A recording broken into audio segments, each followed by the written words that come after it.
इसकी सीबीआई की जांच हो। अब तो ये सतत प्रक्रिया है, पोल दर पोल चीजें खुलेंगी और इसके बाद जब खुलेगी तो पता चलेगा कौन इसमें संलिप्त है। लेकिन एक बात मैं आपको आश्वस्त करता हूँ, ये भारतीय जनता पार्टी का प्रेशर था जिसके कारण कल का एग्जाम रद्द हुआ और भारतीय जनता पार्टी का प्रेशर रहेगा। 4 का भी एग्जाम हम लोग रद्द कराएंगे और इसको फेयर आउट इस मामले को लोगों के बीच में रखने के लिए दबाव बनाएंगे सरकार पे। यदि सरकार चयन आयोग की ओर से आयोजित संयुक्त स्नातक स्तरीय सीजीएल परीक्षा से पहले पेपर लीक का मामला सामने आया है।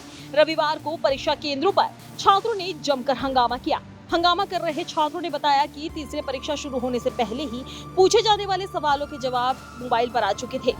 वो 70% से अधिक मिल रहे थे। परीक्षा खत्म होने के बाद रविवार देर शाम बड़ी संख्या में परीक्षार्थी मेन रोड स्थित स्टेट लाइब्रेरी पहुंचे और हंगामा किया। कुछ देर बाद ही आंसर की सभी के पास मिलने लगे। स्टेट लाइब्रेरी में ही परीक्षार्थियों ने पेपर में पूछे गए सवाल और वायरल आंसर की से मिलान किया। छात्रों के हंगामा को देखते हुए और मामला सामने आने के बाद झारखंड कर्मचारी चयन आयोग ने तीसरे पेपर की परीक्षा रद्द करने का नोटिस जारी किया है। जारी नोटिस में परीक्षा रद्द करने का कारण अपरिहार्य बताया है। इस पर परीक्षा ने सरकार को घेरा है। भाजपा प्रदेश अध्यक्ष बाबूलाल मरांडी ने सोशल मीडिया पर ट्वीट कर सीबीआई जांच की मांग की। वहीं बीजेपी विधायक अमित मंडल ने सड़कों पर उतरकर छात्रों के समर्थन में प्रदेश की बात कही।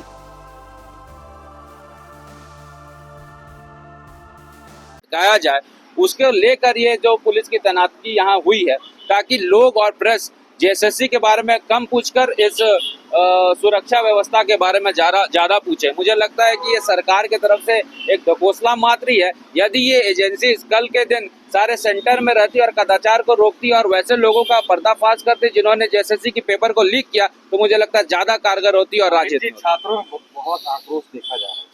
देखिए, मैं छात्रों के साथ सहानुभूति रखता हूं और कई बार जेएसएससी जेपीएससी में हुए घोटालों घपलों को लेकर हम लोगों ने प्रमुखता के साथ आवाज उठाई है।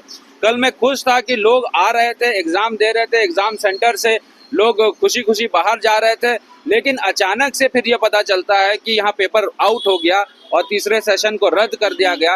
वैसे लोगों का क्या होगा जो कि पूरे साल भर एग्जाम का तैयारी कर रहे थे, ठंड में ठिठुरते हुए ट्रेन पकड़ के यहाँ आए थे। महज 4 साल तक आपने नौकरी नहीं दी, 4 घंटे में आपने पूरे एग्जाम्स को रद्द कर दिया गया। अब सरकार को ये बताने की आवश्यकता है कि जेएसएससी जेई की जो परीक्षा हुई, एजेंसी पे क्या कार्रवाई हुई और जैसे सीजीएल की जो परीक्षा हुई है जिसपे अब पता चला है कि वहां पर पेपर आउट हो गया, उस पे सरकार क्या कार्रवाई करेगी। महज पेपर को रद्द करने से नहीं होगा, आपको 1-2 सेशन को भी रद्द करना पड़ेगा और उसके साथ 4 तारीख को जो एग्जाम हो रही है उसको भी रद्द करना पड़ेगा। क्योंकि जब घोटाला हुआ है तो हर एक चीज के साथ हुआ है, सिर्फ एक सेशन के साथ नहीं हुआ। और युवाओं को छलने का काम जो ये सरकार कर रही है उसका साफ साफ प्रमाण यहाँ दिख रहा है कि इतनी बड़ी एजेंसी ऐसी चूक करती है और उस पर कार्रवाई सरकार नहीं करती है तो इससे बड़ी कोई हास्यास्पद चीज इस सरकार का और इस प्रदेश का नहीं उतरेगी इसे लेकर।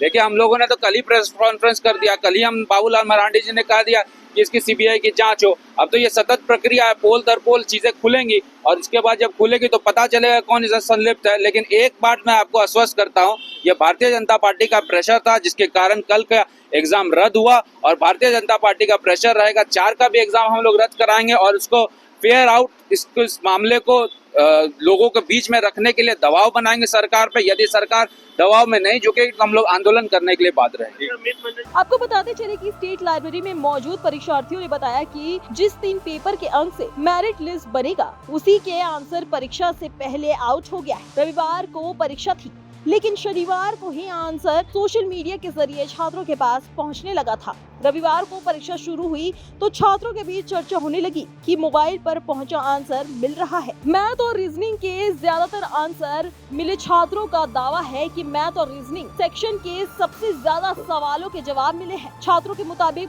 प्रश्न संख्या 70, प्रश्न संख्या 54, प्रश्न संख्या 59, प्रश्न संख्या 52, प्रश्न संख्या 59 महज उदाहरण के लिए है जो वायरल आंसर से मिलते हैं। इसके अतिरिक्त कई और सेक्शन के सवालों के जवाब परीक्षा से पहले परीक्षार्थियों के पास पहुंच चुके थे। छात्र पहली और दूसरी परीक्षा साथ ही 4 फरवरी को होने वाली परीक्षा रद्द करने की मांग की है। अब इस मामले पर आगे क्या होगा ये तो देखने वाली बात होगी।